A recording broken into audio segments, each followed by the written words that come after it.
불사신이라 불리운 남자, 장수의 상징, 삼천갑자 동방삭. 한나라의 7대 황제인 세종무왕제가 올륜산에서 서왕모를 만났을 때 서왕모가 한무제에게 주려고 가져간 천도 복숭아를 몰래 훔쳐먹어 영생에 가까운 삶을 사는 인물로 장수의 상징으로 알려져 있다. 동방삭을 수식하는 말인 삼천갑자에 대해서 먼저 알아보자면 무협에서 내공의 단위로도 이야기하는 한갑자는 60년이다. 이 60년을 3000개라 가지고 있으니 무려 18만 년이다. 영생에 가까운 시간이기에 삼천갑자 동방삭은 신선이라고 보는 관점이 많다. 그렇다면 그를 삼천갑자나 살게 만든 힘의 원천인 천도복숭아는 무엇인가?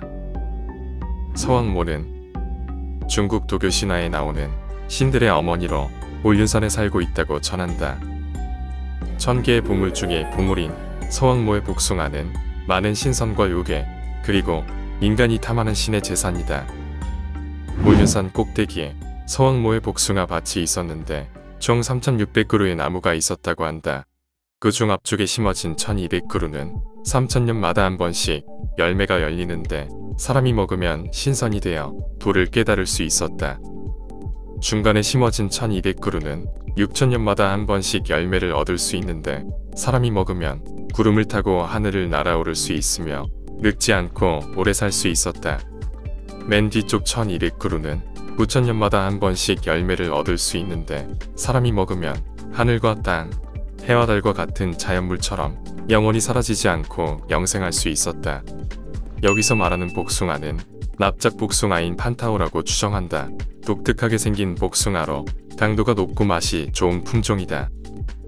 이 복숭아 밭을 지키던 원숭이가 영생의 꿈을 실현하고자 복숭아를 따먹고 강한 힘을 가지게 되는데 그가 바로 서유기의 손오공이다.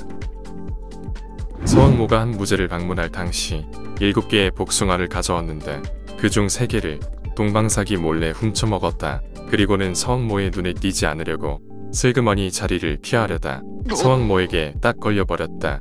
서왕모의 성격이면 보통은 극대노하여 길길이 날뛰기 마련인데 서왕모가 미소를 지으며 내가 내 복숭아를 3개나 훔쳐먹었구나. 이 장난꾸러기 같은 놈이라고 고짓자 논란, 동방삭은 도망쳤다고 전해진다. 서왕모는 동방삭이 복숭아를 훔쳐먹을 줄 알고 있었던 듯하다. 동방삭의 긴 삶은 의외로 황당하게 끝났는데 인간이 무려 3000갑자나 살아서 돌아다니니 이를 두고 볼 수 없는 염라대왕이 저승사자계의 의도 강림도령에게 동방삭을 잡아오라 명한다. 강림도령은 명령을 받고 깊은 고민에 빠진다.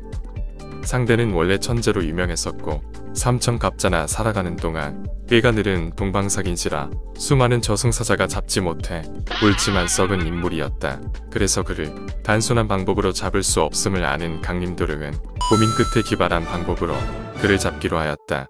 하천에서 석탄을 씻어 하얗게 만들겠다며 씻고 있기로 한 것. 몇 날 며칠을 그러고 있으니 지나가는 사람들마다 멍청한 짓을 한다며 혀를 차고 지나가는데 어느 날 지나가던 사람 중 노인 한 사람이 멈춰서서 강림도령에게 물어보았다. 무엇을 하고 있는고? 이 석탄을 씻어 하얗게 만들려고 합니다. 그러자 그 노인은 껄껄 웃으며 내가 3000갑자나 살면서 그런 멍청한 소리는 처음 듣는구나 라고 말했다. 이 소리를 듣자마자 강림도령은 동방삭을 덮쳐 부박하여 염라대왕의 퀘스트 완수를 위해 저승으로 끌고 가게 된다. 그리고 강림도령이 석탄을 씻었던 하천은 경기도 용인에서 발원하는 곳으로 탄천이라는 이름으로 불리게 된다. 실제 동방삭이라는 인물은 실존인물로 장난기가 많은 괴짜로 알려져 있다. 동방삭, 자는 만천이며 평원궁 염차한 출생, 직위는 태중대부, 자박다식하며 외모가 출중하여 똥안이었다고 한다. 그래서 무제의 불로장생 탐험에도 함께했던 것으로 알려져 있다. 황제의 명으로 세계 각지를 항해 탐험하고 신의경, 북환경과 같은 탐험기를 남겼다. 말솜씨가 뛰어나 자신을 비난하는 학자들과 말싸움을 해서 이긴 것으로도 유명하다. 한무제가 연회에서 베푼 음식 중 남은 것을 솜에 싸서 집으로 가져가는 기행과 잡기에 능해 자잘한 초능력 같은 것들을 자주 행했다. 대표적으로 투시 능력이라며 상자 안에 들어있는 물건을 맞추는 문제를 내면 틀린 적이 없다고 한다. 재물은 모으지 않고 들어오는 족족 써버리는 소비벽을 보이기도 했다. 이처럼 상식적이지 않은 기이한 행동을 자주 보여 당시 한나라 사람들은 그를 기인이라고 칭하는 경우가 많았다.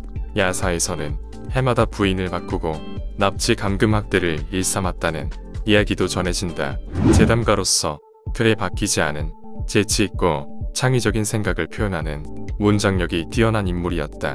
이해하기 쉽게 설명하자면 박명수나 장동민 같은 스타일로 돌발적인 멘트로 웃음을 주는 개그라고 보면 되겠다.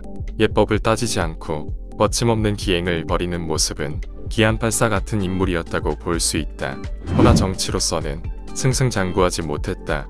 동방삭은 스스로를 추천하는 상소문을 올렸는데 그 양이 주간 3,000간이나 되었다고 한다. 두 사람이 겨우 들고 옮길 정도라고 하니 그 양이 실감이 될지 모르겠다.